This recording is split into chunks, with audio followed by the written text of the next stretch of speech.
What have we here? Close microscopic analysis of Incan stone masonry has revealed something no one has previously clued into.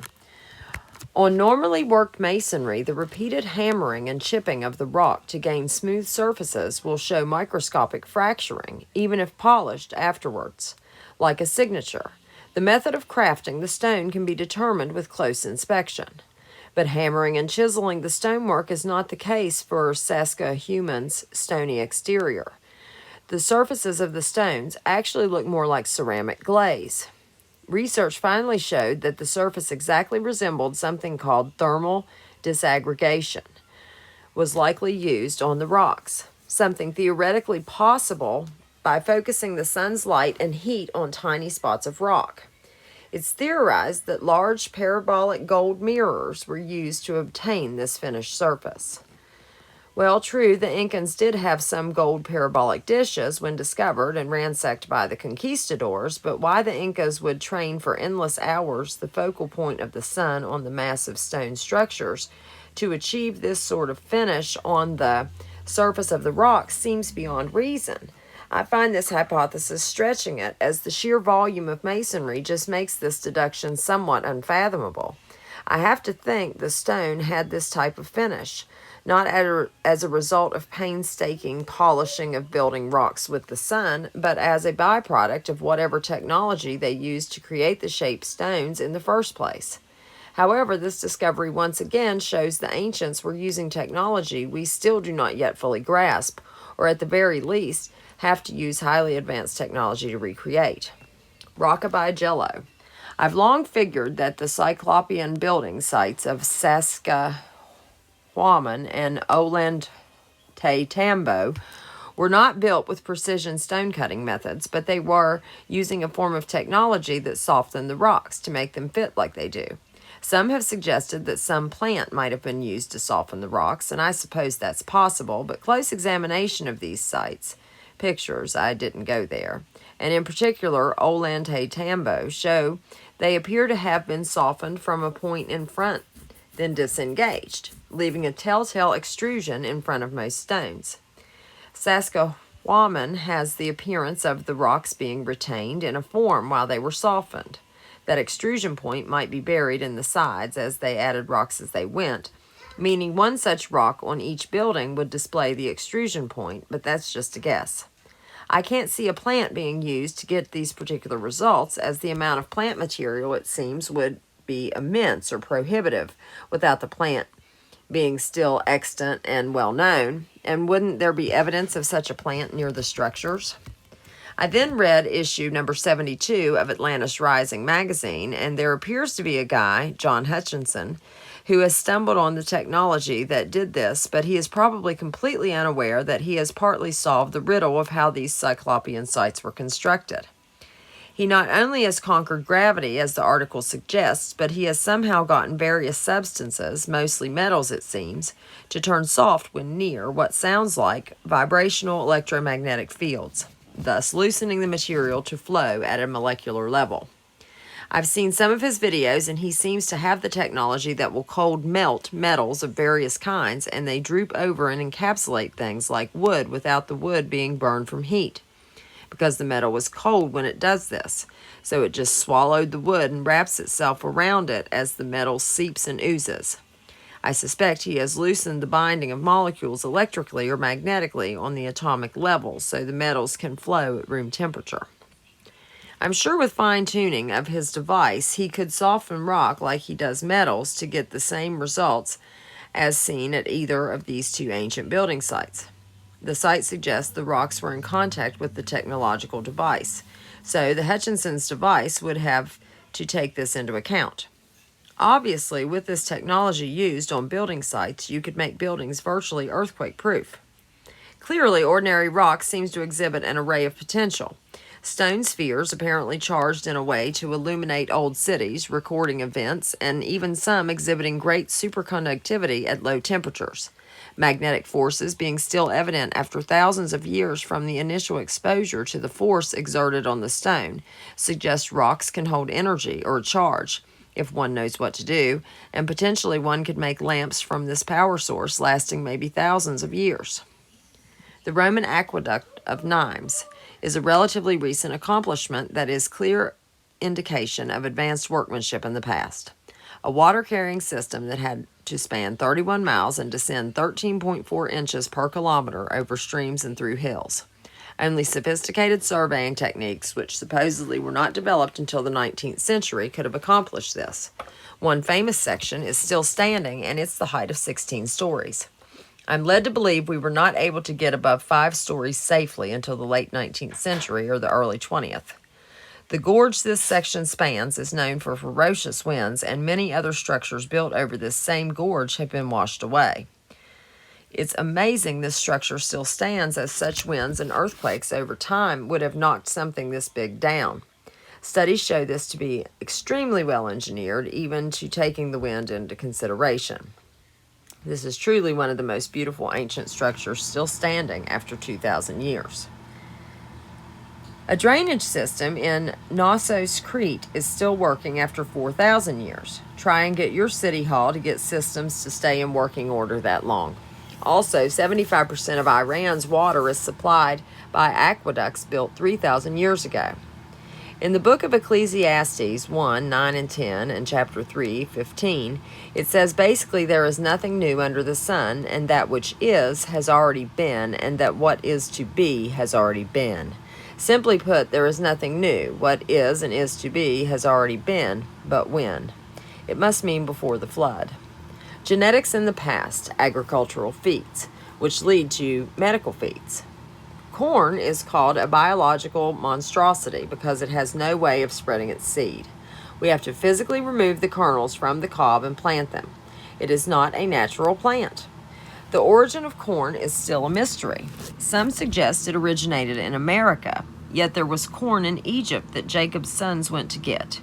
Corn is called the most highly developed agricultural plant in the world, and it's felt that thousands of generations of selective breeding would be needed to come up with corn, and they are not even sure it can be recreated this way. The only other way we know of altering a plant is genetic restructuring. Bananas also fall into this category. Bananas either have no seeds or the seeds they have are sterile. Bananas would be extinct in a single year because the plant only produces banana for 1 year and the entire plant is cut down. You have to cut a piece of rootstock each year to get a new banana producing shoot. So where did the first banana shoot come from? From sophisticated breeding and possibly genetic manipulation. Cotton. The Mexican god Quetzalcoatl is said to have started cotton, but no one takes this seriously.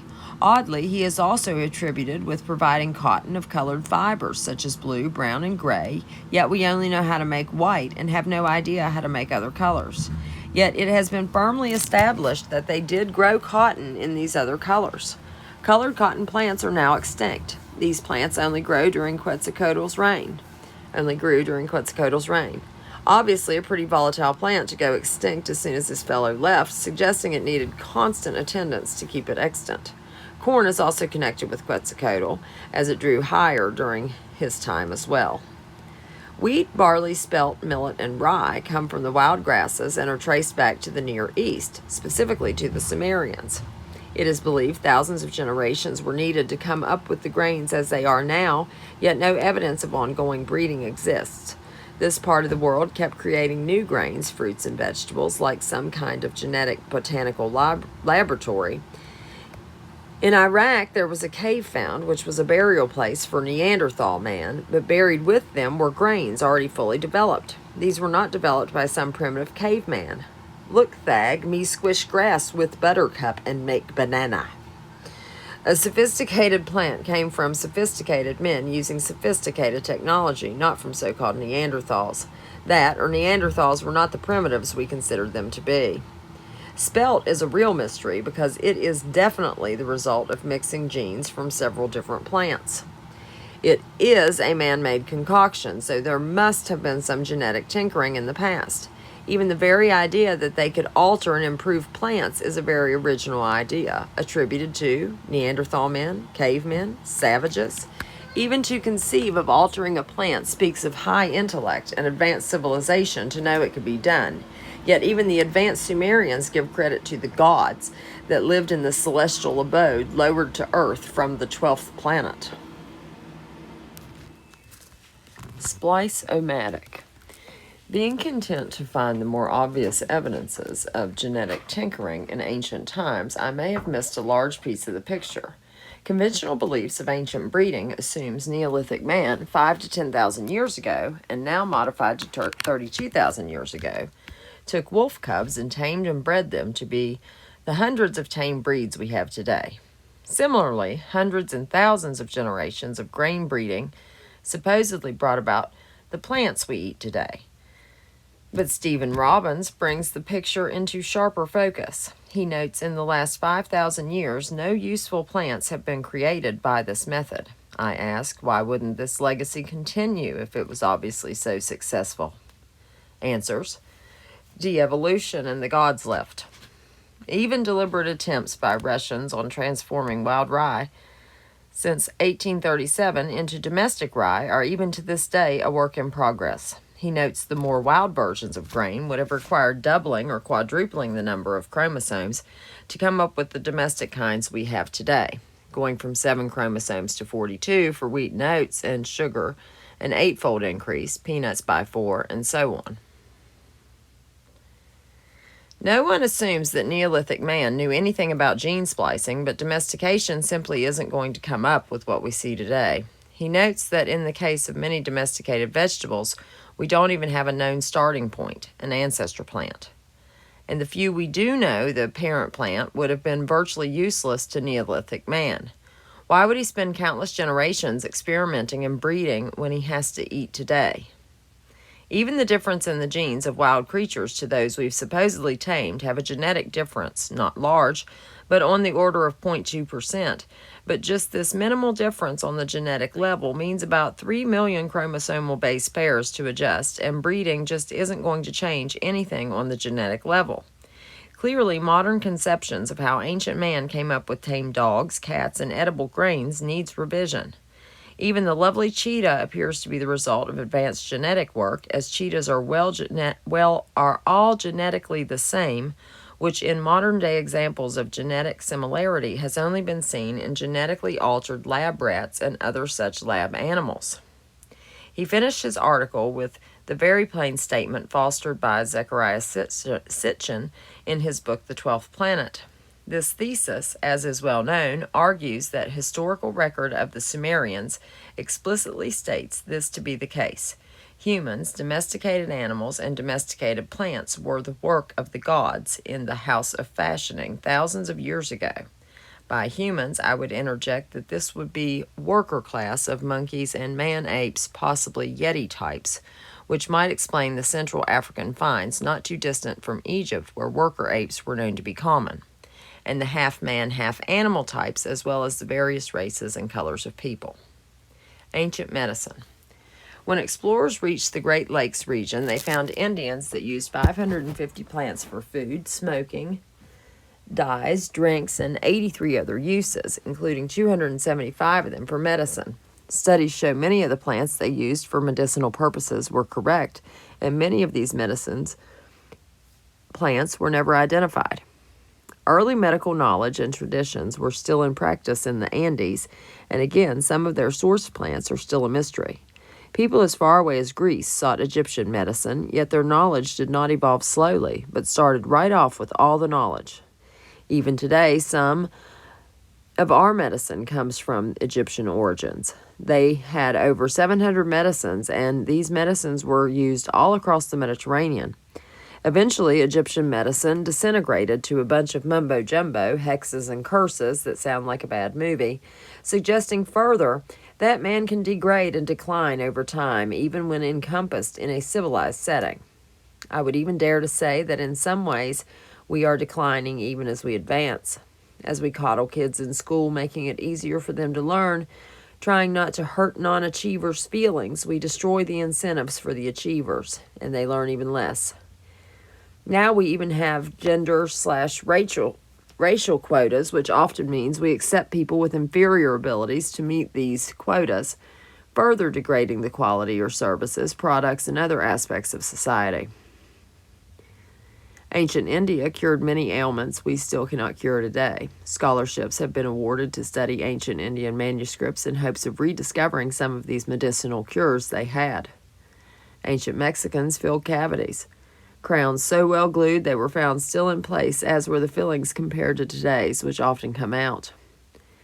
Ancient Chinese knew the heart moved the blood, even though we thought the liver moved it until the 17th century. Successful heart surgery has been seen on bones 100,000 years old. The ribs showed regrowth for 3 to 5 years. Also, successful brain surgery was found in Chile and Egypt using identical instruments to the ones we use. Skulls with holes were found, which showed partial regrowth of the skull bone over the cavity. Some of the silver dollar-sized holes in the skulls were over very dangerous spots, yet the patient's survival rate was 85% and they lived long enough to show regrowth. But since they didn't have the machinery back then, I guess the holes were precisely cut with stone hammers and arrowheads. The first modern brain surgery occurred in the 1780s, and it was always fatal, yet thousands of successful surgeries such as this were accomplished in ancient times. Chinese records document successful anesthetics in 300 BC for operations. We had no anesthetic until the 19th century. Ancient India and Egypt also used anesthesia. Ancient Mesopotamia removed the shadow covering of a man's eye. This can only speak of cataract surgery, that or they were good at shoving people out of shady places. The Mesopotamia surgery came from Sumerians, so we can presume they all had it too. They could do C-sections, counter poisonous gas, vaccinate, and many other things you need a medical dictionary to comprehend. The new medical practice of gynecology was done by doctors in ancient Rome and Egypt. The tools for these skills were necessary, of course, though little remains, yet some have been found, and they are identical to instruments we use today. Pompeii yielded an instrument that had screws as thread-like and capable of delicate manipulation as anything to be found in today's achievements. A car crash victim was operated on using a tool 3,000 years old. Some of the old tools found were far superior to ours, using obsidian blades with edges as thin as 10 molecules thick. That's 3 to 4 billionths of an inch thick.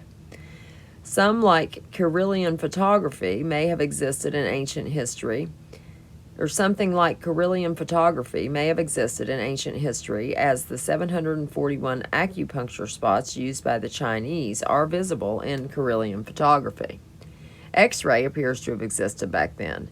Ancient India speaks of illuminating the organs of the body to know what is wrong with a patient. A certain doctor was said to have passed a gem in front of a patient to illuminate a body like lighting up a house. This same doctor also practiced brain surgery. China also appears to have had X-rays. In 206 BC, a precious mirror that illuminated the bones of the body was found in the palace of Qinchi.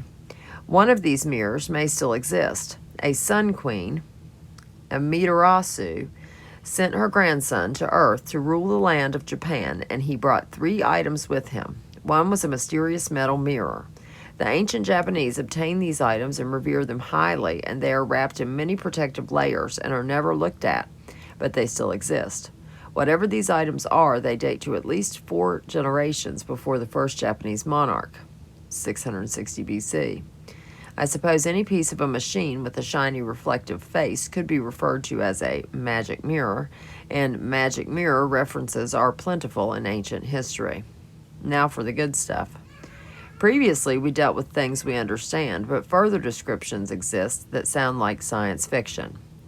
In the middle of the 15th century, the tomb of Tullia was opened, Cicero's daughter. Her body was intact and preserved in a clear liquid, and a lamp burned at her feet, which had been burning for at least 1,500 years.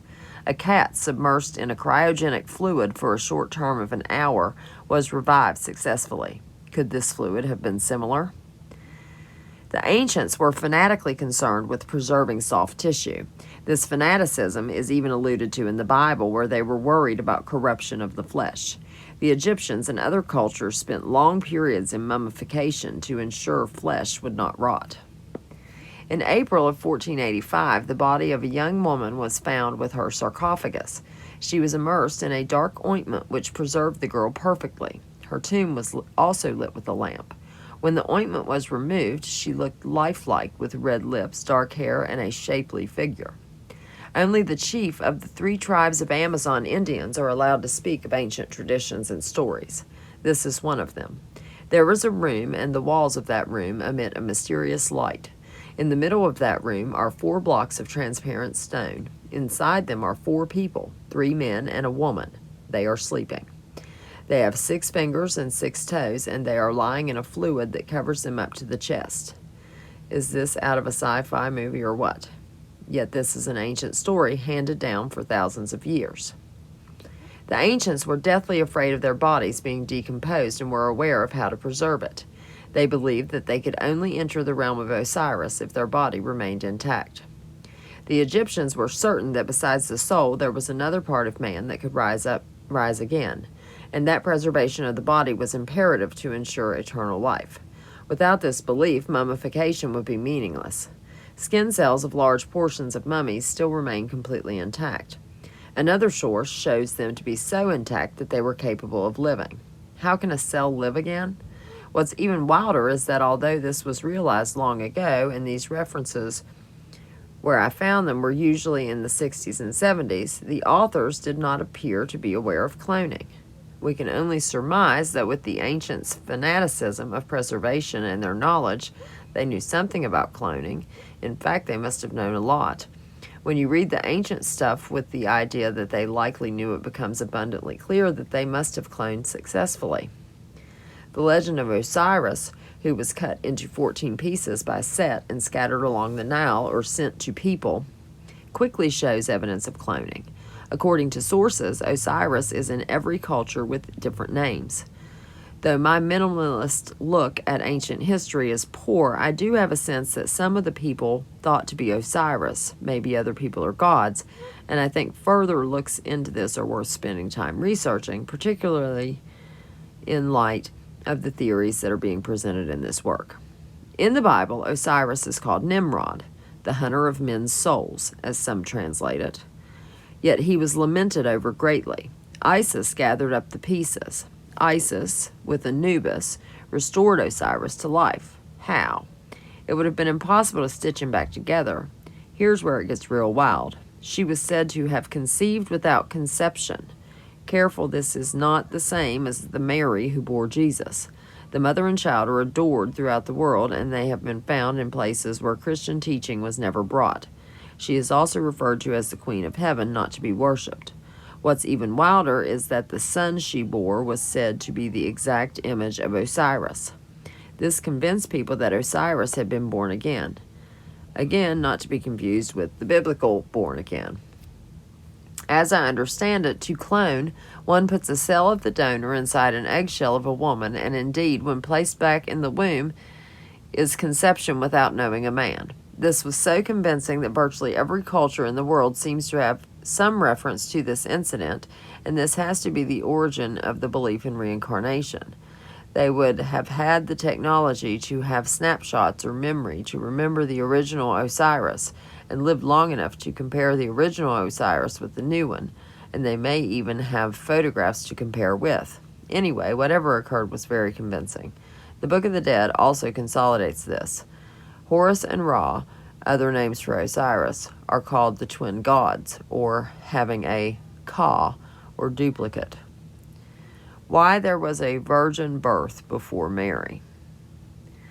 Isis, gathering the parts of Osiris before burying them, she managed to extract from the body of Osiris its essence, and self-inseminated herself with his seed, thus conceiving and giving birth to the boy Horus. Obviously, this can't be Osiris' seed as we know it, because all authorities agree she never found the phallus. It even seems that we know which cells she used in order to clone him. I am Horus, and have come forth from the eye of Horus. And also, and he hath made to live 1,000,000 years through his eye. Every year in Mendes, Egypt, a tet, which looks like an electrical apparatus, is set up in memory of the resurrection of Osiris. The cloning may have taken place in a pyramid, as they were considered links with the second life. Cloning is also alluded to in the case of Jupiter, who committed his members to Apollo to be properly interred. From these members, a new regeneration occurred from the heart, and he emerged again to be among the number of the gods. Cloning is clearly referred to in the Bible. Adam had a son in his own image, in his own likeness. This is the only time in the Bible genealogies and offspring is referred to in this way. Weird language. Could this speak of cloning? Here we get a rare glimpse pre-flood technology, and it can only be cloning, something we still haven't duplicated. Or have we? In every instance of the Bible, the usual reference to their conception and birth is so-and-so knew their wife and bore, and so on. Everyone except one, Seth. At first it's stated in the usual way, but then in chapter 5 it's referred to again. Why twice? It said he begat a son in his own likeness, in his own image, like it was done deliberately. Are we descended from a clone? We know Seth was a replacement for Abel, and Seth means substitute. This must have been unsettling because Seth bore a son named Enos, which means mortal or a man, or another translation is human. What a weird thing to call your kid unless we consider the cloning card. If Enos knew his status as the son of a clone, then he might have wondered about himself.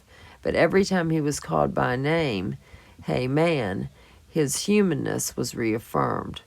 We still have not as yet cloned a human, but we are trying. There is nothing new under the sun. What is and is to be has been. Genetically made animals. We have made and patented a mouse with a gene that gives it a 50% chance of getting cancer by the time they are 300 days old. As of 1988, there were 40 patented animals on file. Oh, wow. It's 25 years later. 30. Although not genetic in nature, this is still worth noting. Baby chicks not yet hatched were implanted with Japanese quill brain cells. When hatched, they had markings of the Japanese quail on their head, and their song was somewhat quail-like. Scientists have given mice human genes to produce a growth hormone. These mice grow huge and are in some laboratory somewhere. If these got loose, we would definitely need a better mousetrap. Human cells have been fused with hamsters, chickens, even mosquitoes. Ooh, big spark mosquitoes? Sounds like something out of a sci-fi horror film. Most so far have proven to be short-lived, but where will it end? Scientists in Sweden have fused human cells with a carrot, not unlike the creature in the 1951 sci-fi movie The Thing. But fusing is not the same as splicing, which is more haphazard, like a bizarre lottery. Splicing introduces specific genes into a cell to create a desired end. Fusing is more haphazard, where different cells are turned into a single cell. Then when the DNA splits, there is no idea of what will transpire. A mouse was created that cannot reject foreign tissue. To do this, they took out the hair gene. If we do not know this was done, we would call it a new species of mouse, a nude or hairless mouse. Are there creatures around that are in fact genetic manipulations? How would we know? It again would seem that such splicing has occurred in the past. If they cloned man, genetically created new plants, did they make new creatures too? The most obvious guess as to a man-made creature is the platypus. It is so unusual that when it was first introduced, scientists thought it was fake. It is also the only creature in its class. It has webbed feet and a duck bill and lives in water, yet it also burrows in the dirt with sharp claws. The male has spurs or fangs on its hind feet. The spurs are hollow and give out poison like a snake. It is the only furred creature to have fangs. It lays eggs like a bird or a reptile. It nurses its young like an ordinary mammal, yet mammals never lay eggs and reptiles never have milk glands. It's like every other feature of this creature has nothing to do with any of the other features. Was this creature built on a bet? The farm pig is also suspected as being an unnatural creature. Some said they believe it to be a creation of the Atlanteans. It is said that man was used as part of the genetic material to make up the pig. Pork is said to be the most similar to man in its makeup. It may be the cross or splicing of a wild boar and some aspect of man. It is singled out as meat not to be eaten in the Bible. As a legend exists that on the Isle of Circe, there were men turned into pigs. Is there a connection? The reverse of man being descendant from apes is now seriously being considered. This is real odd, and I don't know how people today flashed on this idea, but the ancients were certain that apes came from man. Popol Vuh says monkeys are a degenerate descendant of early man that came down to this world. The Ramayana says apes were created by the gods to aid in war. My copy of the Ramayana does not have the Brahmin edition, so I quote these sources and trust their copies of the Ramayana are more complete. Okay. Zacharias Sitchin also stumbled on this and suspected Homo erectus was the result of genetic manipulation. The Sumerians' god, Ea, is said to have wanted new workers and imprinted an aspect of the gods on a creature that already existed. Ancient Aryan writers say at one time apes spoke. Egyptians said that apes could understand everything being said. Ancient Indian writings speak of apes that could write. Egyptian drawings show baboons taking care of children and picking fruit. Origin of Sasquatch. And I have some theories on all this stuff. And I'm going to do a video on this whole book after this is over, FYI. I don't think I've mentioned that. Whether or not any apes existing today are direct descendants of these ancient intelligent ones, or whether they died out in one generation, it is hard to say. Studies on apes show very different and unusable vocal cords for speech. Apes certainly don't seem this intelligent now, certainly not in the way the ancients speak of them. Have they declined into relative barbarism, just like pockets of men did after periods of war and massive destruction in local areas? More likely, these apes mingled with normal apes or just degenerated into wild beasts once again. Or is it all bunk? Just the existence of these legends and beliefs of the past, particularly in the light of the rest of this work, is certainly enough to make one wonder. Interestingly, it has been found that baboon and pig hearts and organs are good contemporary substitutes for people who cannot get a human organ donated in time, and they can be used for months. Chimera. One could speculate about many creatures, but there also exist stories of creatures in ancient times that no longer exist. Just as we have been making new creatures today, some even with seemingly no applicable purpose in mind, it seems the ancients were doing something similar to this too, but with legendary effects. The ancient Greeks talk of a chimera, a female fire-breathing monster with a lion's head, a goat's body, and serpent's tail. Sound rather platypus-like? Another ancient weirdo is the griffin. The front and head is that of an eagle, and the back that of a lion, and it had wings. Ancient myth, figurative, and not literal. Then there's Pegasus, the flying horse, fable, and Hydra, the seven-headed serpent. In 1959, the head of a dog was grafted to another dog, and it lived for 22 days. We know the ancients could perform transplants. A cat with two tails has been seen. There are occasionally freaks in nature that lead one to suspect that someone has been monkeying around with genes, and these features occasionally crop up. Oh, yeah, that's great. You've got on Char's shirt. There are occasionally freaks in nature that lead one to suspect that someone has been monkeying with genes, and these features occasionally crop up, such as two-headed men. These may even have been done on a genetic level, as similar offspring have been occurring occasionally over the years. And what of minotaurs, half bull, half man? 2 one eyes, not the same as 1 2 eyes.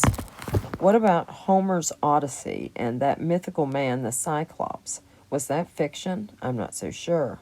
In 1793, a girl was born with a single eye in the middle of her forehead, but was otherwise normal. She lived to the age of 15. If the gene existed to allow that girl in 1793 to be born with one eye, somewhere in the past the gene had to be manipulated or introduced. Once again, another Cyclops has surfaced in my research material. A one-eyed individual was also found in a Mississippi backwoods community, which was written about in the Boston Medical Journal. He was offered jobs with carnivals but didn't want to be a public spectacle. Ancient India talks of a lion man, and they placed him in the lineage of man, possibly in a similar fashion to our evolutionary charts. It wasn't even a question as to whether they existed, they just put him in the line. Did lion men exist? You know, they did, as they are also mentioned in the Bible 3 times. Well, the Lyrans were lion men. And the lemurs, the Lemurians, may very well have been lion men.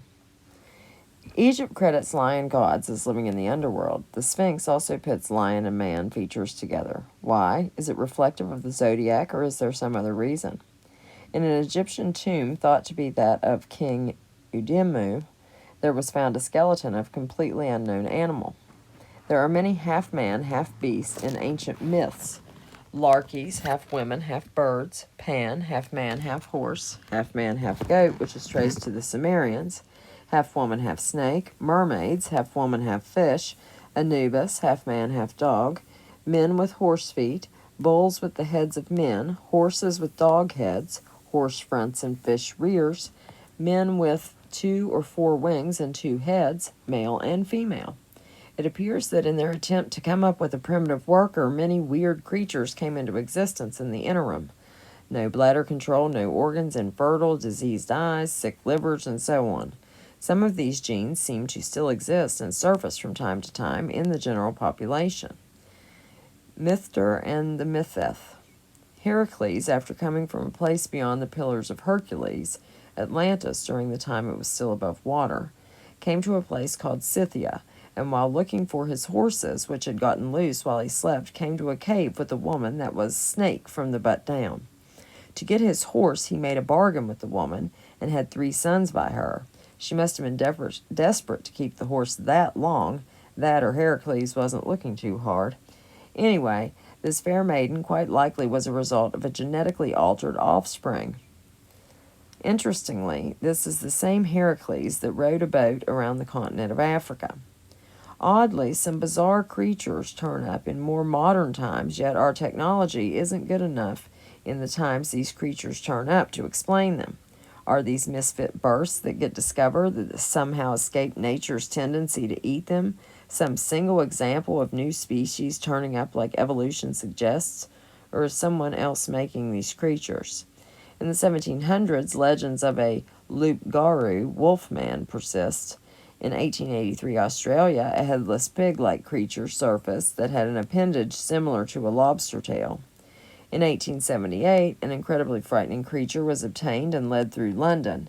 It was about 2 feet long, 2 feet high, described as a living cube.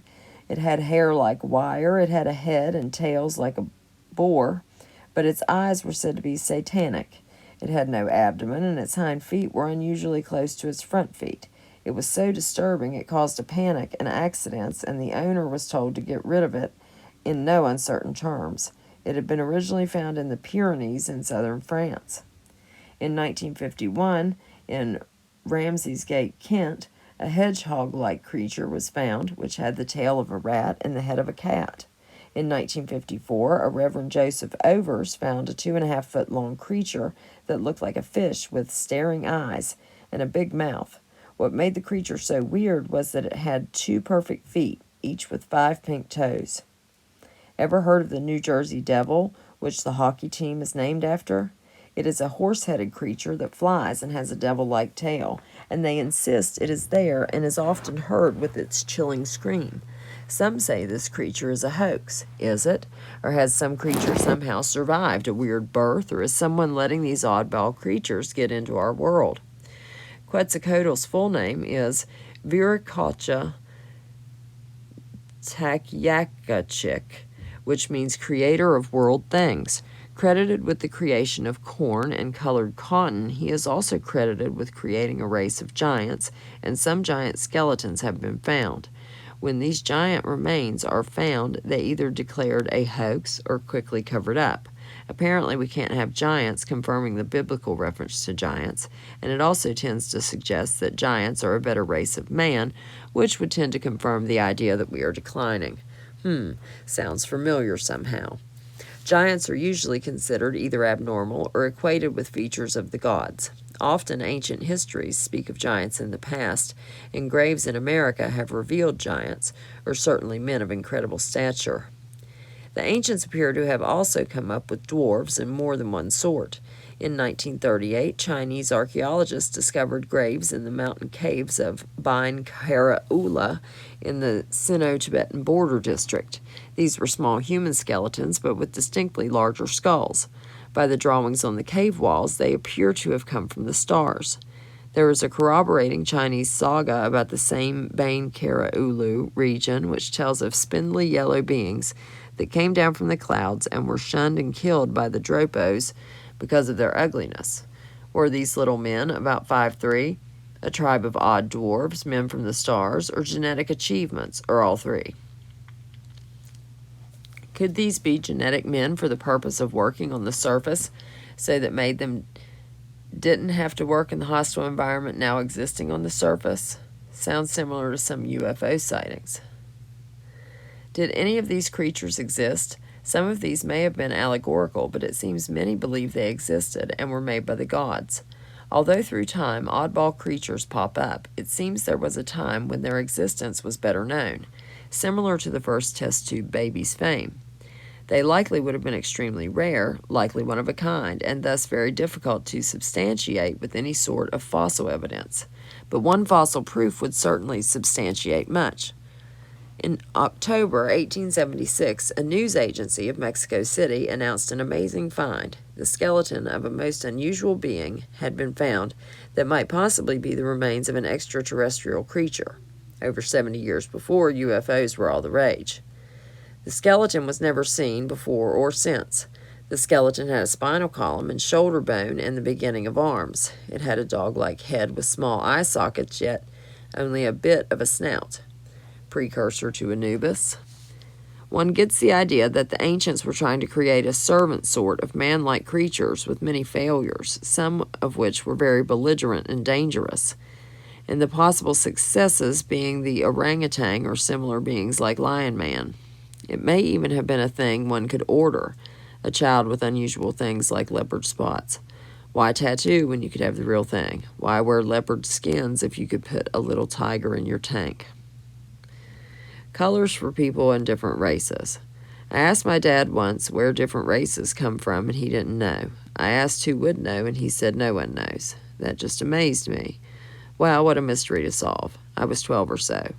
Neither the creationists nor the evolutionists have come up with a satisfactory explanation for the existence of races, yet they both agree there had to be just one race to start with. Segregation would only isolate certain physical traits, but if we were all white, red, blue, or whatever, that color is going to remain. With just one language, segregation would never be complete. Migratory or cataclysmic division would still show similar languages like France and Quebec. We do have a scripted reason for language change, and it's been assumed that this facilitated racial change, but this does not work. Scientists have isolated the gene in fireflies and kitty boos and spliced them into E. coli to create 5 new colors of luminous bacteria. Could not the ancients have done similar things with man, and thus the origin of different races? This could explain it. Please understand this is not in any way meant to be some sort of a negative or positive racial statement. I am merely looking at the clues to come up to a plausible origin for various races, which so far neither evolutionists or creationists have answered satisfactorily. It appears that the ancients were not just trying to make a servant class of man. They appear to have been trying to design men too. Since the black race are called the Cushites, it stands to reason that the first known black is Cush. This is important because specific mention of this color at the time obviously indicates that various races existed prior to the creation of Babylon and the Tower of Babel, which Nimrod, who we know was black, helped to build. So we are forced to concede that races existed before the incident creationists have tried to attribute to race, the Tower of Babel. We can also conclude that the origin of race is during the time of the Sumerians, a time when we all spoke the same language, so we must assume that language was Sumerian. More about Nimrod is odd as he is shown as wearing or growing horns. He is also shown as having, from the waist down, legs and cloven feet of a bull. It would seem that Nimrod himself was a composite of man and bull. Now, since he was a leader, the horns have come to symbolize power. So if the technology existed to change man's physical traits as well as color, who had it? As we are at the dawn of civilization after the flood, Who is Cush's father? Ham. So Ham either brought the technology with him from pre-flood period, or he was able to replicate the technology himself, as Ham is Noah's son and both were on the ark. Curiously, the farm pig is thought to be an artificial creature, being the cross between a boar and man, but it also is nicknamed Ham. Could Ham be the originator of the farm pig, as well as some other genetic tinkering? But there may be another possible origin. A Sumerian text exists that states that Enlil came to Earth before the black-headed people were created. This term was apparently a Sumerian nickname for mankind. Could it be an allusion to the creation of various races? All that may conceivably be taken the wrong way entirely, so now for some damage control. What a few people realize is that Moses was married to an Ethiopian, and that is a black woman. Though I may have stated that before, there is something else worth adding here.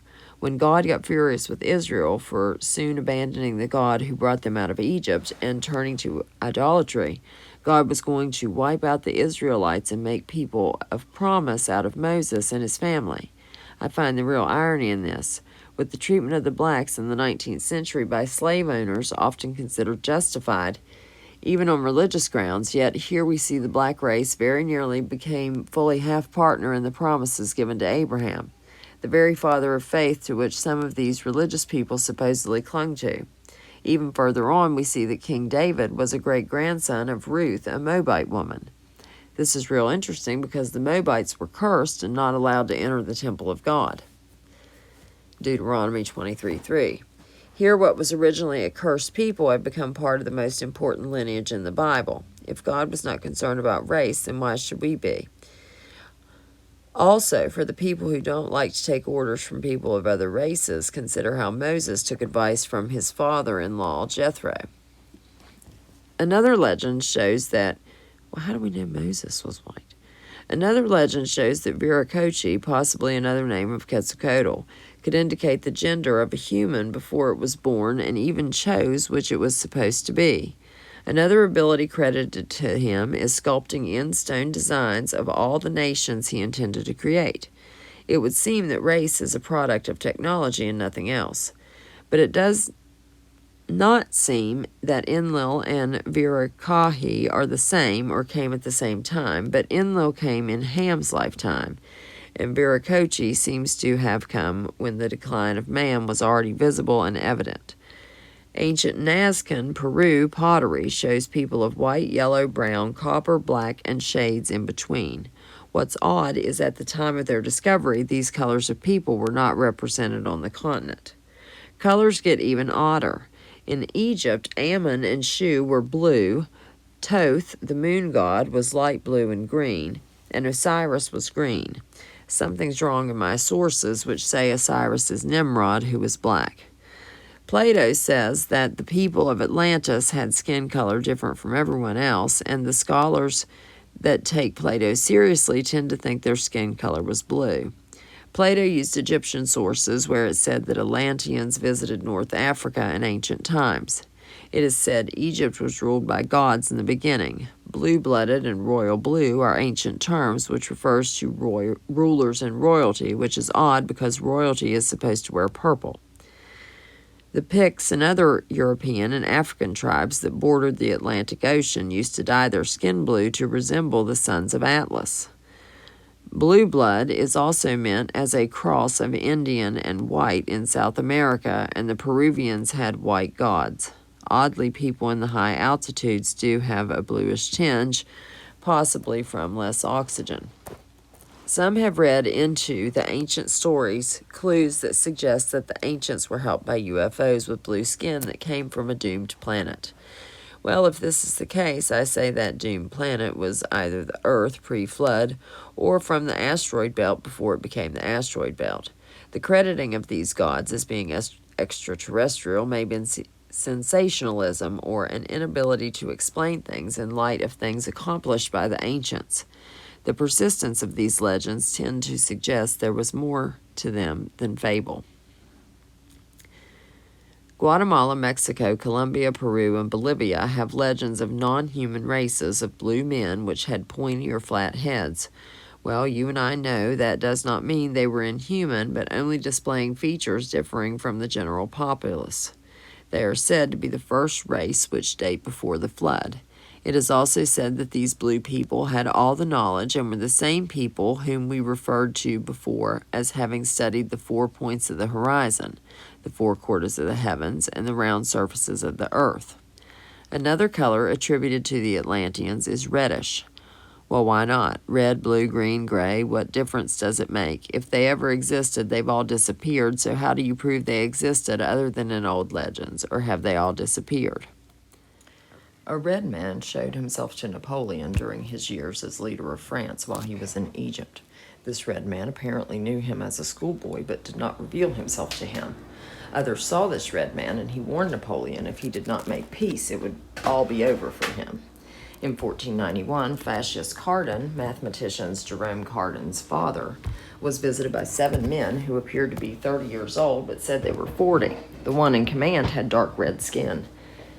They said they lived as long as 3 centuries. They said they were made of air, holograms, and were born like regular folks, and although were highly technologically advanced, they were not allowed to divulge any technology because of heavy... Oops. What the heck? Okay, wait a minute. Where? Oh, good grief.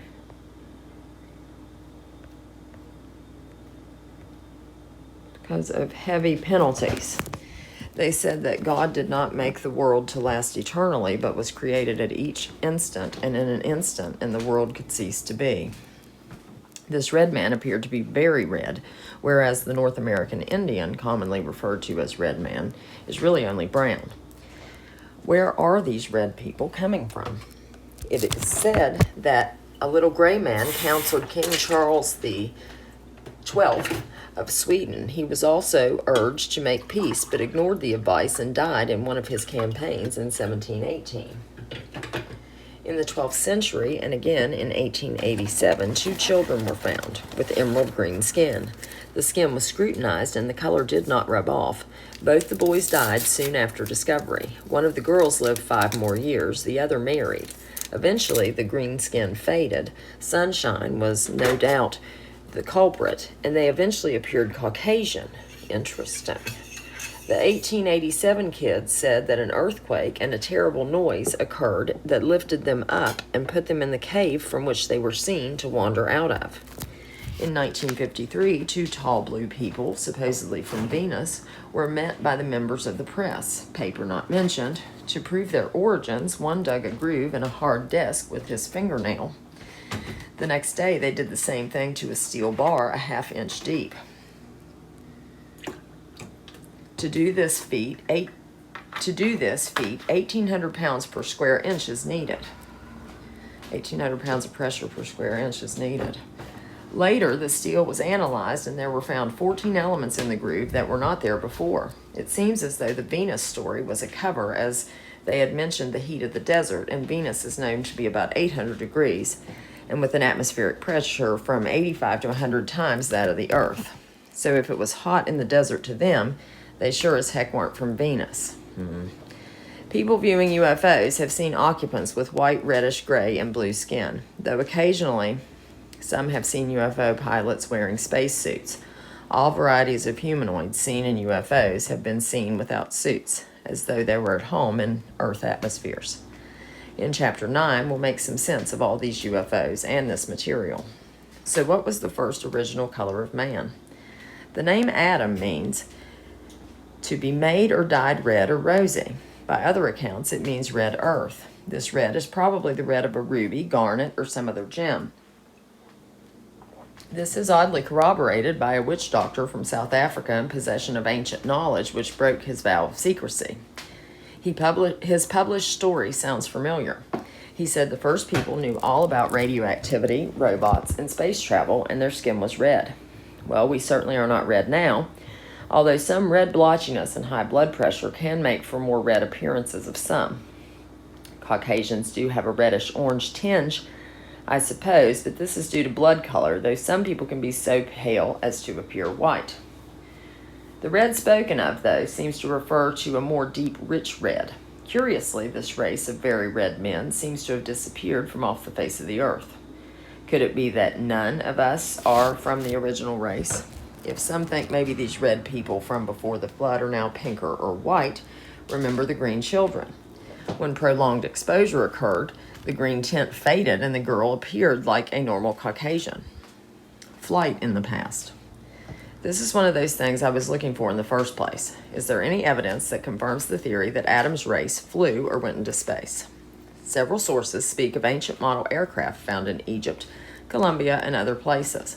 In 1898, an object was found near Saqqara, Egypt, and put in the Cairo Museum and labeled as bird, and sat there for 50 years until it was noticed it had straight wings and an upright tail just like a jet. In 1898, who knew? As it was 5 years before the Wright brothers first flew. When this plane was blown on, it flew from the hand. When this plane was blown on, it flew from the hand. At least 15 model airplanes have been found in Egypt alone. Model planes have turned up in Mohenjo-Daro, and models have been found in pre-Columbian tombs. One made of gold, thought to be a flying fish, was shown to an experienced pilot without telling him about the object. He identified it as very similar to an F-102 fighter plane. The shape of the wings gave it away as a supersonic jet able to fly at 60,000 feet. He also felt this form of plane would have the ability to fly underwater without tearing the wings off. All this is interesting as UFOs have been seen flying in and out of water. More model aircraft have been found, and on January 12, 1972, an exhibition of 14 ancient model aircraft was put on display in the Hall of Egyptian Museum for Antiquities. Some of them actually fly. I recall as a child calling planes that broke the sound barrier Thunderbirds. I even made the connection briefly to the term the Indians used and threw the idea out as lunacy. Once I saw a real cool video of a bird landing with heat waves rippling the scene. It took me a few seconds to realize this was a zoom shot and this bird was a British supersonic Concorde being filmed nose on. Oddly, the Indian Thunderbird is a legend about a man with the ability to remove his mask. Figure that one out. Could it be about a man with the appearance of a bird that could fly? I mean, why create a legend about a man that can remove his mask? Space mask? The Thunderbird is always on the top of the totem pole, certainly not a place devoted to weirdos playing with masks and bird costumes. Though I was looking for flight in ancient times before the flood and up to about 500 years after the flood, I didn't expect to find this. Even some absolutely boggling statements are written relatively recently. It appears they mastered flight early in the previous millennia, long before they told the Wright brothers it was impossible to fly. In the 13th century, Roger Bacon wrote, "Flying machines as these were of old and are made even in our days." This is in the 1200s. This statement still boggles historians. In 1766, Emperor Chang Tang, or Qin Tang, as one source states, ordered a certain Qis Kung Shi to build a flying chariot apparently based on old blueprints. The machine was built, and when the emperor saw it work, he ordered it destroyed in case the wrong people got a hold of it and used it for evil. Chinese records show that flying machines were once common. I guess this makes sense. Flight isn't particularly difficult. We see the birds, so that puts flight into our heads, and with enough ingenuity, any organized culture could come up with something. Kites have taken people into the air. A plane known as the Gossamer Albatross on June 12, 1979 was the first to make flight across the English Channel using man-powered flight. People spoke of the design of this plane as a person who knew nothing of the principles of flight. It's also possible someone came up with balloon flight in times where they might not be expected. One person built from scratch a balloon to get out of an oppressive country, and a dramatic escape was engineered where the prisoners made a glider to get an important scientist out of a prisoner war camp using material in the camp. One challenge TV program, Junkyard Wars, shows people have made workable man-powered flying contraptions from scrap in 10 hours of building time. They didn't fly very well or for very long, but they did fly. I'm going to interject something here. Another thing that there's evidence for is blimps traveling. There are docking stations on a lot of the top of this old architecture, and it is theorized that the Hindenburg was where it blew up, was a way to scare the people from wanting blimp travel, similar to how they did with the Challenger. And, when people were requesting that we send more people into space, we will blow someone up, including a civilian, etc. And as far as the Challenger goes, those people are still alive. You can find record of that. There's a video I have on my YouTube about the Challenger. Okay. There is a Mayan legend that speaks of a giant eagle that came down from the skies with the roar of a lion. A Sumerian leader named Gudea, referred to as a god because he shone like heaven, stood with two companions beside a divine black-winged bird.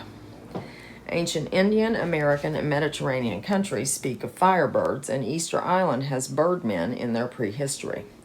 Hawaiians remember flying cherubs, and African histories speak of white teachers that came down from huge birds. An unnamed king of Egypt took refuge in a white bird that came down from heaven in a trail of fire. The thunderbird came to the steel-headed man in a great crashing and rumbling of thunder.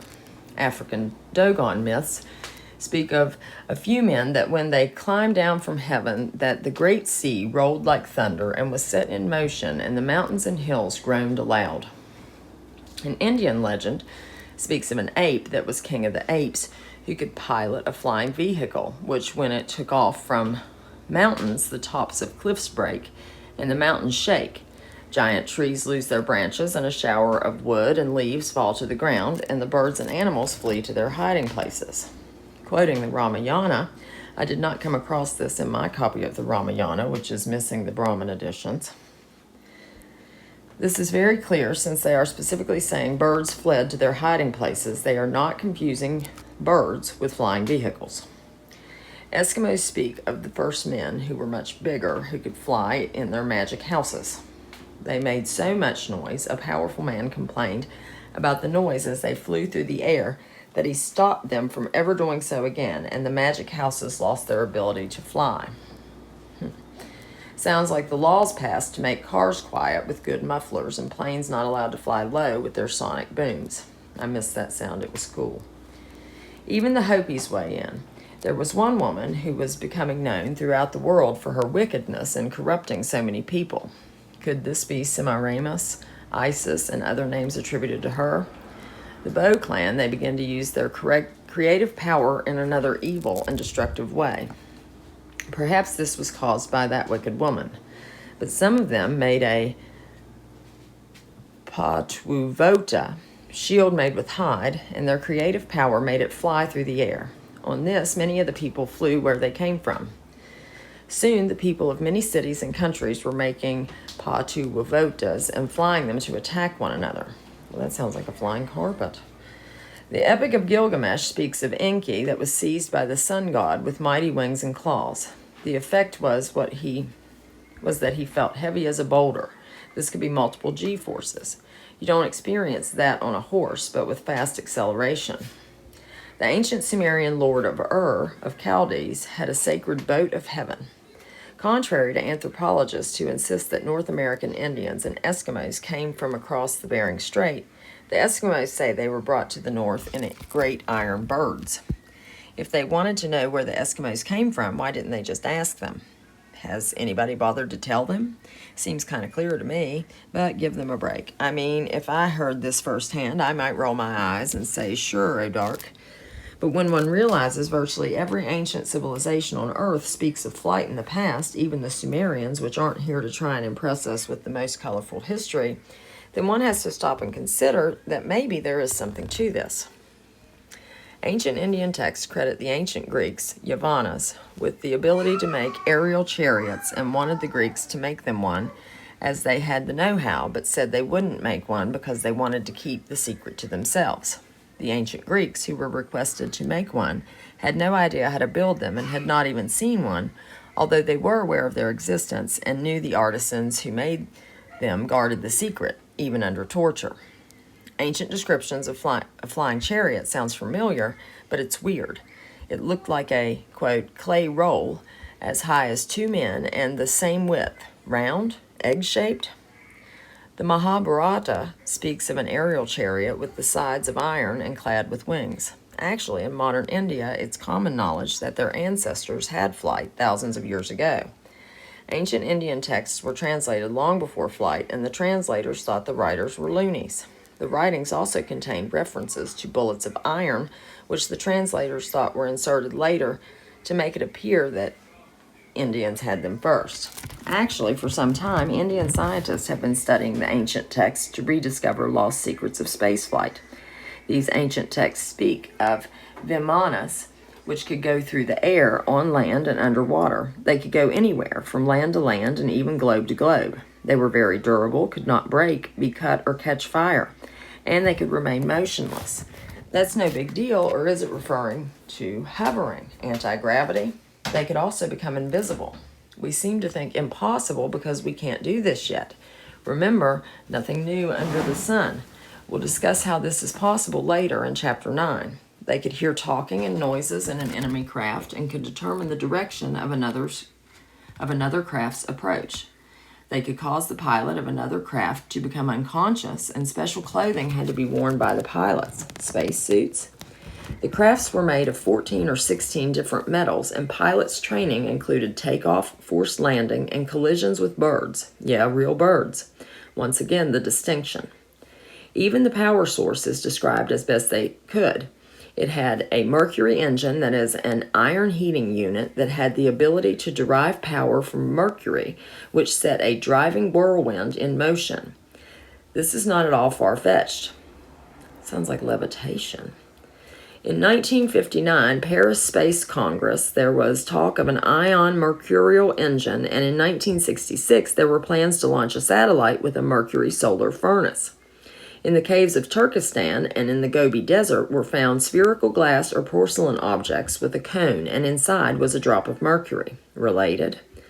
4 engines were used in tandem. They could lift a vimana as large as a temple, develop thunder power, and could be instantly a pearl in the sky, not a bird, a pearl. Again, round, oval, or spherical craft. Egyptians spoke of circles of fire that soared through the skies in the reign of Tut III. So it appears that the ancients had conventional aircraft and weird round ones without wings. But the only round ones we know of today are unidentified. Well, whatever these machines were, here the veil is lifted far more than usual. This is not talk of giant birds and thundersticks. This is a clear attempt to speak about what existed in the best scientific term available, clear enough to be studied by several groups searching for clues. Serious attempts are made to describe tangible mechanical flying apparatuses, and these records are thousands of years old. It may not be an actual flying machine, but it's the next best thing. It also indirectly speaks of devolution because it appears to be uneducated or devolved people describing highly advanced technology of the gods. Who were the gods?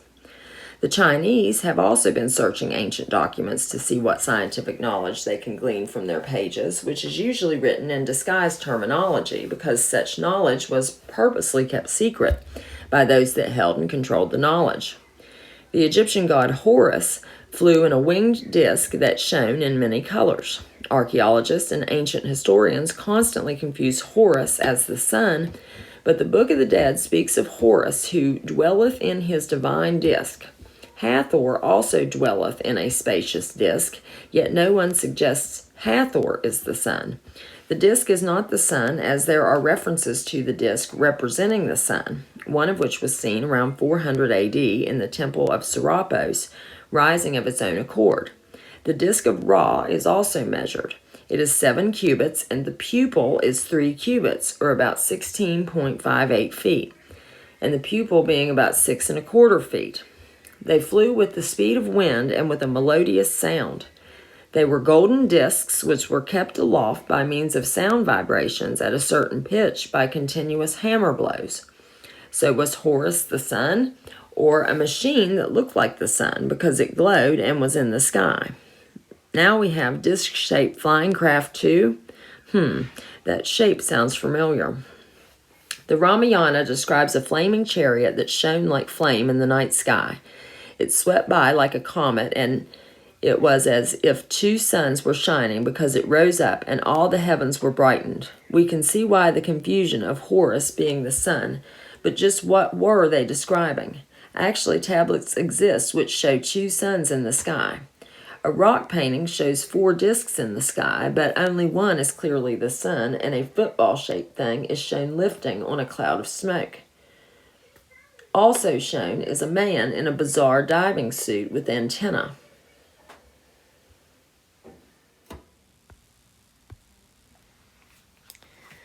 Well, it certainly appears that they had flight in old times. What about space travel? In my research, many other researchers referred to a Babylonian named Etana who wrote a story about his flight in the Eagle. Most of the story, to me, is not all that convincing, but one bit is interesting. Many a devolved ancient believed the sun, moon, and stars rotated around the earth, but this tale does not fit this pattern. The flight is mentioned to have taken place in the daytime, but during the flight he mentions coming into the plane of the fixed stars. Still not too convincing in my mind, as some people even back then knew this. Still, it is curious. Actually, you can see bright stars or planets in the daytime with a telescope if you know exactly where to look. I have found Jupiter this way. A similar story exists in the Ramayana, where a chariot abandons the closeness of the middle world, and Sita and Rama ask, "How is it that even in daytime there appears this circle of stars? If these are not first-hand sightings, they are very, very good guesses." Vimanas. Indian legend speaks constantly of flying machines which could go in the air from place to place, land to land, and globe to globe, as we've seen. When you think about it, this is not just evidence of knowledge of flight and around Earth, but a solid clue to the existence of interplanetary flight. Still beyond our capabilities, or at least on par with them if you count the moon as one of the globes. In 2309, a certain Ho Ye decides to go to the moon in a celestial bird. He explores space by mounting the current of luminous air. Is this a clue to a method of propulsion? Some forces, such as electromagnetism, can illuminate the air, or is this just talk of rocket fuel going off illuminating the air? He gets up high enough to not be able to discern the rotary movement of the sun. If he believed the sun to rotate around the earth, then this is an interesting statement, because this would be an account of a believer of the sun rotating around the earth, not understanding why it does not appear to do so. He would have stumbled onto the fact that the sun does not move around the earth, but would have appeared surprisingly stationary. But again, this appears to be a mixture of unlearned men in the presence of advanced technology, suggesting a time when the two were coexistent on the earth, similar to today, where backward savage tribes see our technology.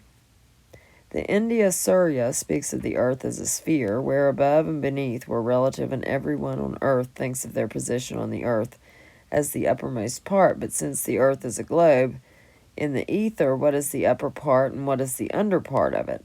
The Mayans used huge numbers like the Quintillion to 23 billion, 40 million days, and the Alatun to 63,123,000 years.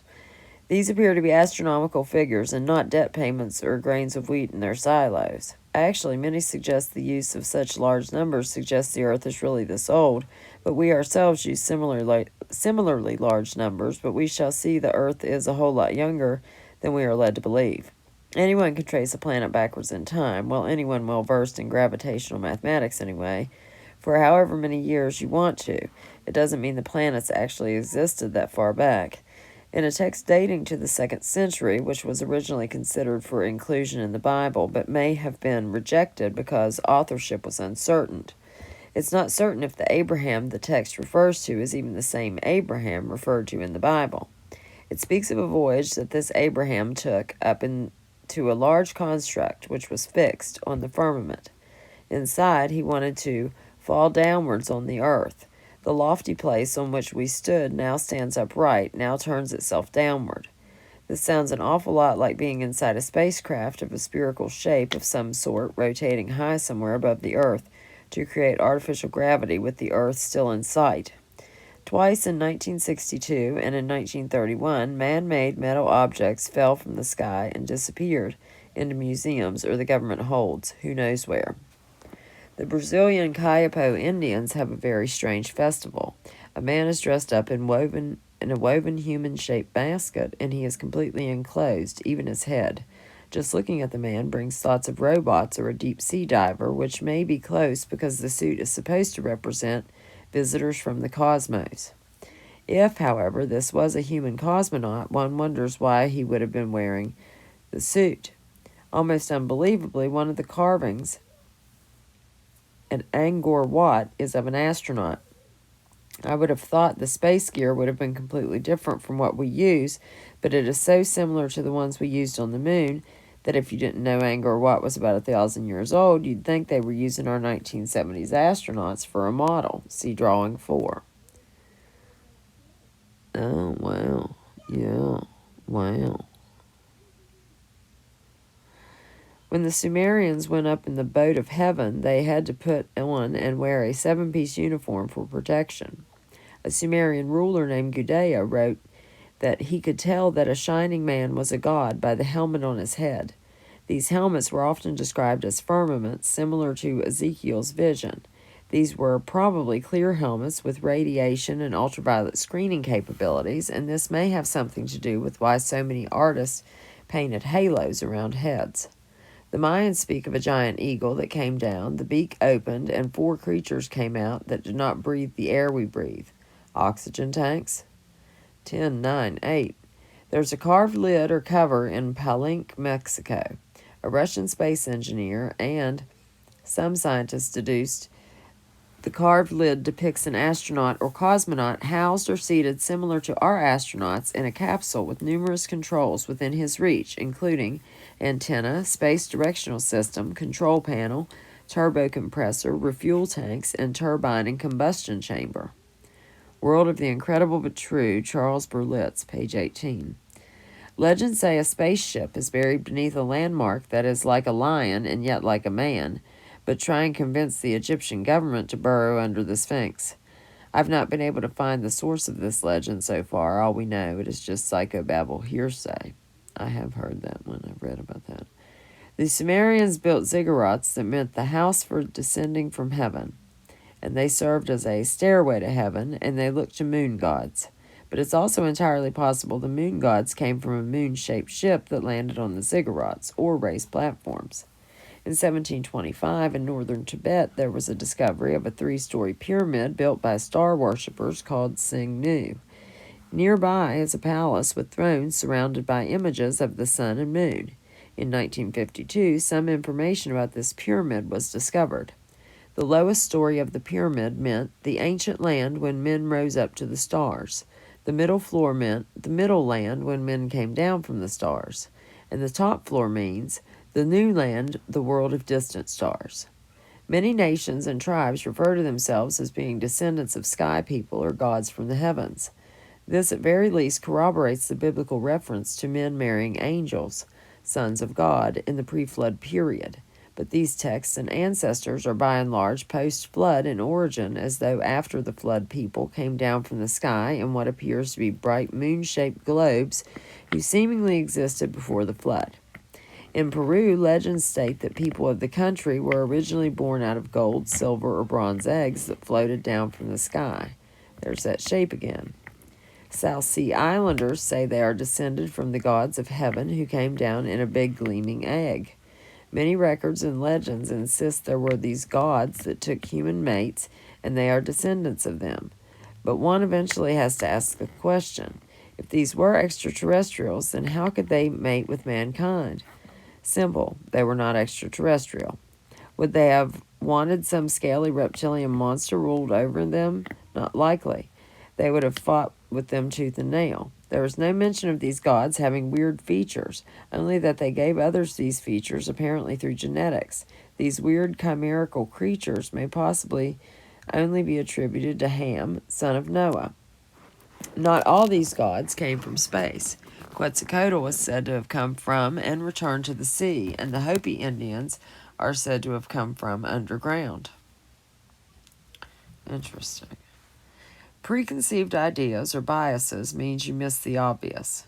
In Gods and Spacemen in the Ancient East, Raymond Drake blows his nose in the general direction of the biblical beliefs and writings, putting in preeminence in other ancient histories like ancient India. Okay, fine, if he wants to do that, and I'll get back to this later.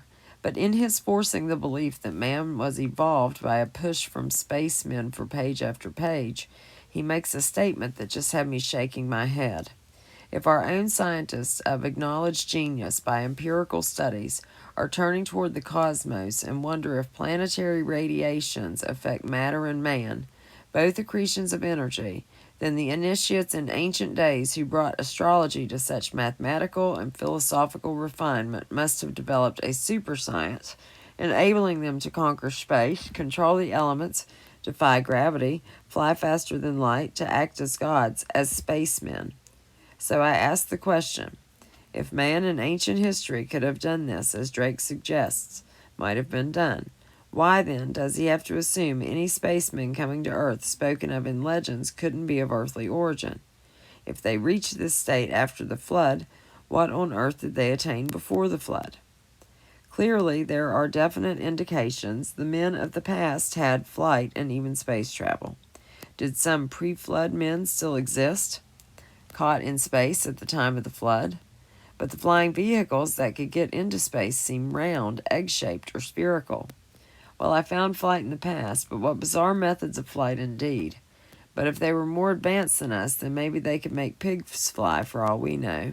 They had incredible weapons, too. Wilder than just chemistry, radiation, and... In 1919, off the south end of a tiny uninhabited Greek island, a sponge fisher named Zalakanos came across a sponge that burned his hand because of the sand they grew in. His partner Gabriel went and got some of the sponges, I guess without touching them, and found a piece of iridescent metal described as neither metal nor glass. Apparently there are several jars of this stuff down there. Shortly after, Zalakos was feeling terrible and his body was burning up, even with them pouring water on him to cool him, and he died that afternoon. Later that night, they decided to bury him and found him glowing with a phosphorescent golden light. They decided to bury him at sea as soon as possible. Gabriel did not completely escape either. The hand that touched the metal got bad, slowly swollen up and twisted. Doctors commented that it must have been in contact with something stronger than radium. Other divers have also died in this area. Did the ancients produce something radioactive stronger than anything we've come up with, which unfortunate divers have stumbled across thousands of years later? Remember, this was found in 1919, at least 25 years before the first nuke went off. It's been found that the Egyptians used radioactive ingredients in mummification, and the wrap was also radioactive. Maybe this is the source of the curses. Some have suggested this is why they used the stuff, but then they would have to have known this and been able to protect themselves from it. We also know radioactivity prolongs shelf lives of fruits and vegetables. Did they, or was this a fluke? Ancient India had a time measurement called kashta, equal to 1/3 of a millionth of a second. Now, why do you suppose they had such a minute measurement of time? They also knew the time span of the rotation of an electron around a nucleus, or this may be the time that kashta is referring to. Their smallest measurement of time was the period taken by an atom to traverse its own unit of space. Transmutation of metals. School books poo-poo such attempts in the past to make gold and silver from base metals as foolish nonsense by people that did not know the properties of elements. To say some alchemists were rich does not prove anything, but what is very interesting is the official reactions recorded to the practice of making precious metals from other metals. In 300 AD, the Roman Emperor Diocletian issued an edict in Egypt demanding all books on the art of making gold and silver be burned. This followed closely the event where the Praetorian Guard Didius Marcus bought the entire Roman Empire for the equivalent of $35 million. In 175 BC, there was a law passed in China banning the making of gold by alchemy. In 1317, Pope John XII condemned alchemists to exile, and heavy fines were issued to those found transmuting metals. In 1404, King Henry IV of England issued an act that declared that the multiplying of metals was a crime against the crown. Why were monarchs making laws against transmuting of metals if it couldn't be done? It appears that they were making gold in enough quantities to be affecting economies of empires. In 1688, William and Mary overturned King Henry's law with the stipulation that they were to turn any gold or silver made over to the Tower of London's Royal Mint to be bought at full value, no questions asked. In the Department of Coins and Metals of the British Museum in London, there is a piece of gold that was once a bullet and is still in that shape. The caption reads, "Gold made by an alchemist from a leaden bullet in the presence of Colonel MacDonald and Dr. Colquhoun at Bupora in the month of October 1814. Obviously, some atomic chemistry was known in the past that is not known now, or at least no one is admitting to this knowledge. One clue is that mercuric sulfide was very important in the process, and mercury falls right between lead and gold on the element table, 3 consecutive elements very close in atomic weight. If the alchemists were a bunch of dreamers, it's interesting that they used the elements that were so close on the element chart, as they did not know the chart back then, and sulfur is a very volatile element. Even so, it would seem that this would be just a chemical compound rather than actually gold, yet many governments made edicts to stop the making of gold and silver. Democritus said there was in reality nothing but atoms in space. Some Einsteinian knowledge appears evident in some old writings. Leucippus wrote in the 5th century BC, "Atoms rush everlastingly through all space, and they take on myriad changes under the disturbing impact of collisions." And Heraclitus said, "The way up and the way down are one and the same." A table exists from 550 BC which shows the size of the atom, which is fairly comparable to the actual size of the hydrogen atom.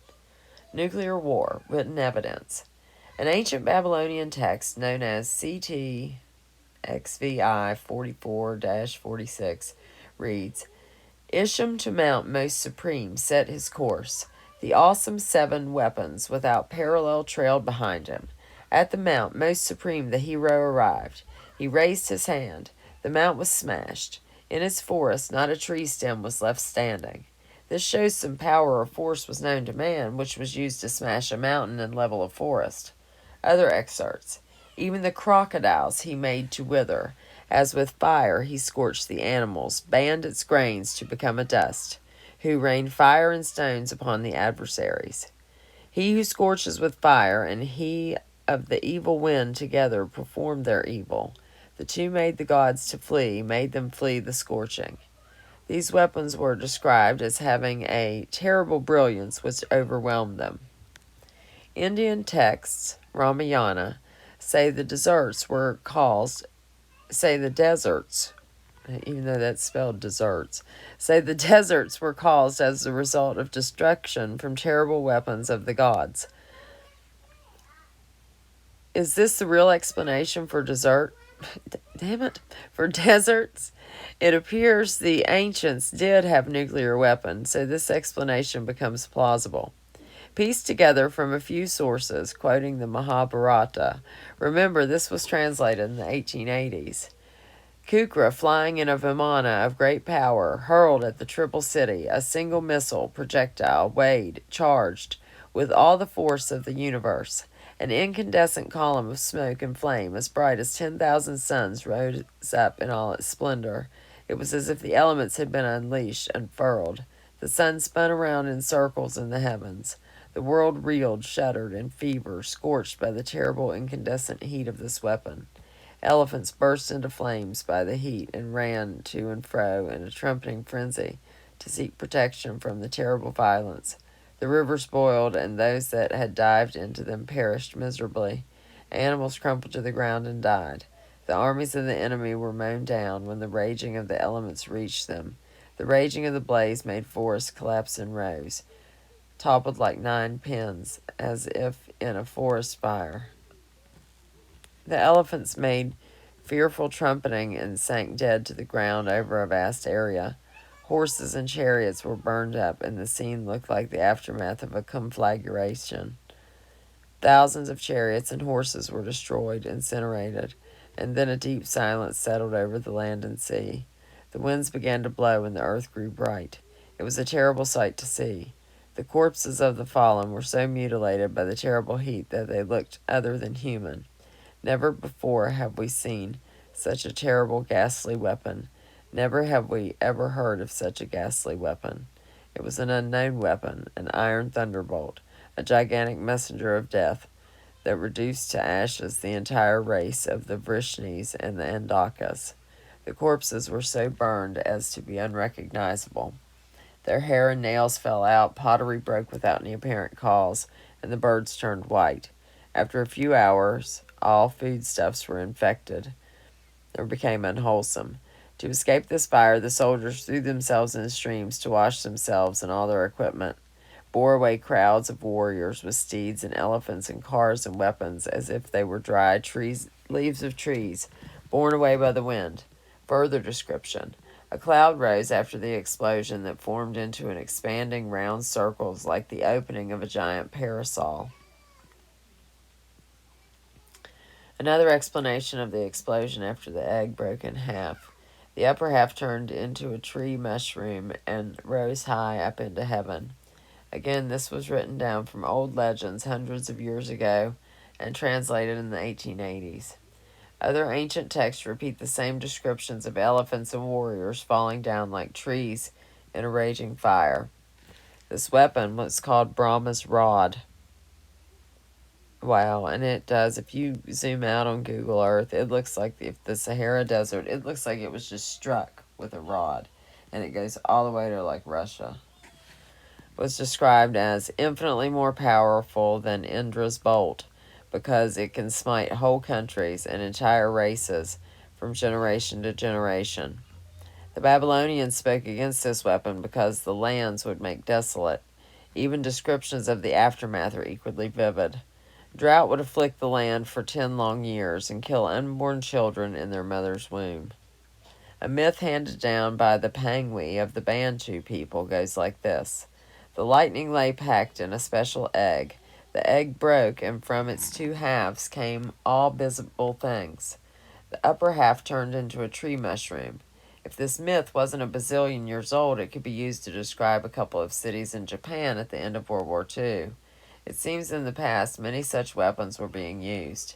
Back when these were translated, this seemed like stuff of myths, but now it's painfully clear what they are describing. The Dronaparva speaks of Valadeva's weapons, which fell down on the earth, splitting her with its might and making the very mountains tremble. Nuclear war, physical evidence. In 1947 in Iraq, an archaeological dig which dug through strata which contained Babylonian and Chaldean artifacts, and then below 14 feet of clay they came to a layer of fused glass, almost identical to the desert floor at Alamogordo, New Mexico, which is the location of the first A-bomb test. In the Gobi Desert was found vitrified soil, heated to liquid and fused into glass, which is the same as that caused by an atomic explosion. In Libya, Australia, France, India, South Africa, Lebanon, and Chile, there have been found areas covered with tektites, glass-like pebbles.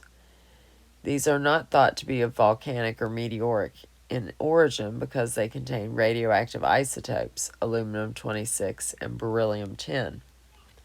Vitrified forts have been found in Scotland, Ireland, Poland, the Czech Republic, Germany, France, and Hungary. The early attempts to reconstruct this form of rock showed that intense heat from fires places on the forts could accomplish in a small area. It's unlikely fort defenders would allow it to occur and easily have their way with the fire starters. And it would have been virtually impossible to cause the entire forts to have this vitrification occur during a siege. And it's highly unlikely owners of the forts would do this to the forts as it weakens the walls. In Sacsayhuaman, there is an area of 18,000 square yards, which is vitrified rock, which only happens in extremely high heat. Usually, it is suggested that this was caused by glaciers, except this glacier would have had to flow in 6 different directions in this very limited area. Ireland, California, and Czechoslovakia have areas of calcined rock, which is normal rock heated very high to become chalky but not quite enough to vitrify. Death Valley in Nevada has an ancient town that appears to have been destroyed in a catastrophe. The south sides of the buildings appear to have been in a furnace, and the rock on which they stand shows signs of melting. No grass grows in this area. Forfarshire, Scotland, has several ancient forts that have been vitrified. A skeleton was found in India, which was 50 times more radioactive than the surrounding soil. In Mohenjo-Daro, India, and Harappa, Pakistan, there were found a number of skeletons at street level which seemed, by their scattered positions, to be attempting to escape something, and all the skeletons were highly radioactive. Nothing is known about these cities except they ended their existence abruptly. More powerful than nukes. The Mahabharata describes a weapon which, if you hurl it at a weak enemy, it will destroy the whole world. There is nobody that cannot be killed by this weapon. The Mansala Parva speaks of a weapon that was capable of reducing the earth to ashes, and was destroyed upon royal command, and ground to powder and cast in the sea. The Ramayana also speaks of a weapon so powerful it could destroy the earth. I obviously have a very truncated version of this ancient text. Though mine was fun to read, it's obviously chopped out of all the interesting stuff the Brahmins spoke of. Planet blown to bits. My guess is that man, before the flood, blew up the planet between the Jupiter and Mars, creating what is now the asteroid belt. I thought this was a unique theory, but I am not alone. In 1953, a chap named Orfeo said spaceman told him that a planet named Lucifer between Jupiter and Mars was blasted. This planet has also been named Marduk, and yes, even Krypton. The method of destruction is not stated. Some suggest collision of two worlds, but if the solar system was created perfect, with order prevailing, this would not have been a possibility, unless the offending planet was man-made world colliding with the planet or causing the planet to be destroyed. Actually, in the 19th century, Nikola Tesla believed that the power of resonated harmonic vibration, tuned to the right frequency, could in fact destroy the Earth. The little device he stuck in his pocket and placed on the side of a 10-story building under construction illustrated this possibility. He made a link of the finest steel. The link was capable of bearing 100 tons. Crowbars and sledgehammers couldn't touch it, but with this device attached to it, and then started up with a tune-time rhythmic tapping on it, the tapping that wouldn't harm a baby, and within minutes the link started to contract and dilate like a beating heart, and finally broke.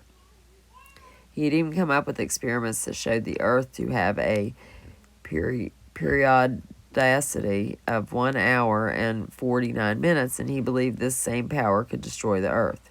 He figured this could be done with dynamite set off at this specific interval, and within a few weeks the crust of the Earth would be heaving hundreds of feet in the air. He once built what appears to have been a larger version of the pocket resonator and set it on a pole in his apartment on Houston Street. Shortly, the police station 14 blocks away on Mulberry Street began to shake with plaster falling off the ceiling and chairs moving around. The police knew where to go, and when they got to Tesla's place, they found him smashing the device, as turning it off would have not been quick enough, and to think it happened on Mulberry Street. Was the asteroid belt originally a planet? Pythagoras realized that in measuring the lengths of musical chords, there was a mathematical correlation. He went further and theorized that the planets, too, moved in an orderly manner and that their orbits would also be arranged in mathematically natural intervals. We do know that gravity is related to mass and distance, and these follow strict mathematical correlations that also work with magnetic fields. Similar to Pythagoras, in 1772, Johann Bode came up with a formula which predicted the distance of planets from the Sun, and as it turns out, his predictions are extremely close, so close that it's now called Bode's Law, except for one problem. There is no planet between Mars and Jupiter, as his law predicts. Bode's figures, when compared to actual planets' distances in astronomical units, that the distance of the Earth to the Sun is equal to 1 AU. And then, okay, so he predicts all this. I'm not going to read all these numbers. Because of these predictions, astronomers decided to search the area between Mars and Jupiter for a planet, and they found none. However, this searching for the planet was how they discovered the asteroids. We did not find the asteroids accidentally, then come up with the prediction. The prediction found the asteroids. That is what we found them based on the prediction of Bode's law, and many astronomers are convinced the asteroid belt was originally a planet but cannot figure out what could have happened to it. The asteroids do not have two axial revolutions, indicating they are not from a collision of two planets, but have a single axial rotation, showing they all came from a single celestial body. In other words, a single planet, exactly as predicted by Bode's law. It would seem there was a time in the ancient past when man was extremely technologically advanced. Suggestions even indicate that they could blow up an entire planet, and indeed, it would seem that a planet has been destroyed. Even physical evidence shows another moving body did not collide with it. My guess is man, for whatever reason, destroyed it. I explore some possible reasons later on. Not only do we see clear evidence that man really was advanced in the past, but it would really seem some of this advanced technology was in existence at the time when other men were mystified by this technology, suggesting some men were in a state of decline while others remained in a more advanced physiological and technological era concurrent with each other. This would also tend to confirm genetic decline of man, and it appears to be a result of byproducts of the flood. But what would cause a difference to exist where some men were in a godlike state and some were in a state where they were grasping at straws to describe the technology evidenced all around them? Some of the people at the time even appear to be on a primitive standard similar to what we call cavemen. We will explain what caused this state of affairs later on. Now that we have laid the groundwork, which shows man's technology was extremely advanced in the past, we can now explain one of the biggest mysteries of the Bible. Where did the water from the flood go?